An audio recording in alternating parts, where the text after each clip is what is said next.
ntugakore bivunanye ahubwo jya ukora byimbitse. Ati gukora bya nyabyo bivuze gukora ibyo ukora nta bikurangaza biri iruhande rwawe, nta telefone, nta guhuzagurika, nta bantu muri kuvugana ubusa, nta baguhamagara bataraba akazi. Wumva amagambo, nta mbuga nkoranyambaga. Ati sike wumve to media. Start the morning. Ati asike. Ati buri gitondo jya utangira umunsi uri mu kazi. Guceceka niyo nshuti yawe magara, gutuza niyo muyobozi wawe, guceceka nibyo bigomba kukuyobora.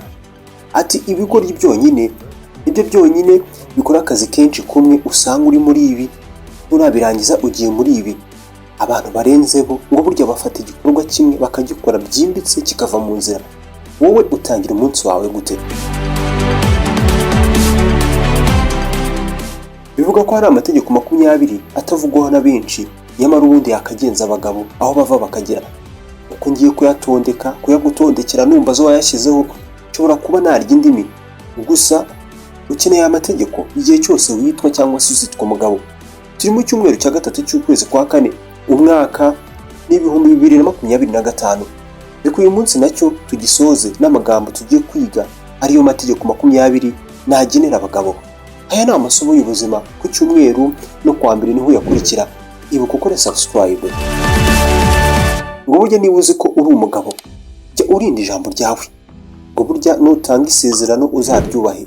Niba wabwiye umuntu ko uzamukubita, ibyo ujye umenya neza ko wabikoze. Ni amategeko.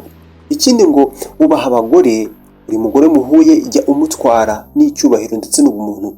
Umugabo wese aho yava akagera cyangwa se ahava akagera aragomba kuba asa neza. Ambara neza kandi ujye uhorana isuku. Byiyubashye kandi ubwo jya wita cyane kuri kwa kuntu ugaragara. Umugabo aba agomba kuba ari inyangamugayo, atabeshya cyangwa se ngo ayobye abandi.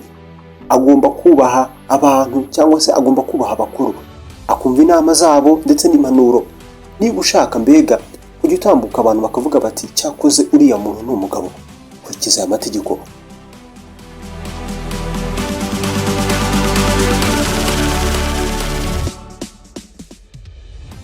Ngo ujye uba umunyakuri. Ibuka guhagararana n'inshuti zawe ndetse by'umwihariko umuryango wawe uhagarareho cyangwa se ukomereho. Umugabo aba agomba gufata inshingano, akiyemeza kwakira ibikorwa bye n'ingaruka zabyo cyangwa se n'ingaruka zizana nabyo, kandi atibagiwe guhangana nazo n'ingaruka. Kora uko ushoboye ubeho wihagije. Iga kubaho cyangwa se kuba wabaho wenyine igihe cyose biri ngombwa n'abagabo, kuko icyo kintu kizakuzira bitari rimwe muri ubu buzima niba uri umugabo. Ese mwamaze gukora subscribe hano ra? Ibuka kubabarira. Igihe cyose uzaba ufite inzika bariya baguhemukiye, n'ubundi niwe bizaremerera cyane. Umugabo burya ngo yicisha bugufi. Ikindi ngo nta mugabo wo kwishimagiza mu bandi, ashimagiza ibikorwa bye abyivugira. Reka aho ntaho byabaye. Ibikorwa by'abagabo ubundi biba bigomba kuba byivugira. Umugabo burya ngo arangwa no kwihangana. Jyamo n'abagabo bamwe biyahura bikambabaza. Iteka niba uri umugabo uzahora uzira ijambo. Ibyiza buri gihe bizagera cyangwa se bizazira ba bantu bihangana kurusha abandi. Ntukagire ubuhemu ku bandi, jya ubana n'abandi mu bumuntu ndetse no kubanira neza abandi. Menya ibyawe muri make. Ngo burya niba uri umugabo menya neza kuri wa muntu cyangwa se uri wa mugabo nyine wumva kandi utega amatwi aho kuvuga ibigambo byinshi. Jya utega amatwi wumve kenshi kuruta kuvuga.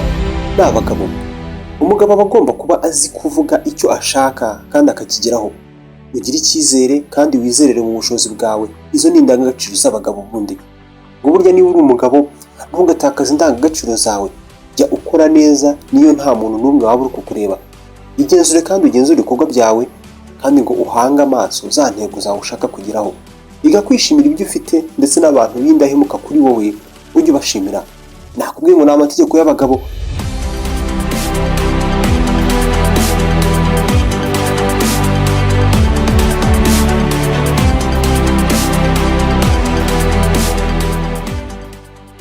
Nta mugabo burya uheze inguni. Jya uba wa muntu cyangwa se wa mugabo ufungutse mu mutwe, wakira ibitekerezo byose mu nguni zose.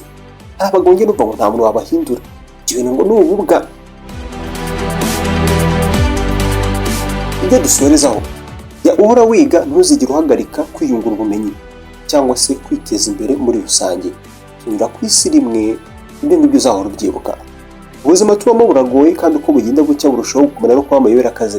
Iyo ucunze nabi ntumenye uwatakariye. Niyo mpamvu ujya ukurikira amasomo y'ingenzi twungukira mu kiganiro Agatabo. Hano tukugezaho amasomo yagufasha mu buzima. Sinzi ngo unkurikiye uri hehe, gusa iyi nkuru igukoze ku mutima, hereza ikiganiro like, ujye munsi y'iyi video wandika ijambo rigira riti duhereze ibindi. Nanjye ndashyiramo agatege, ubundi turusheho kubona amasomo y'ubuzima. Nitwa Mugisha Samuel, reka tuzasubire ubutaha.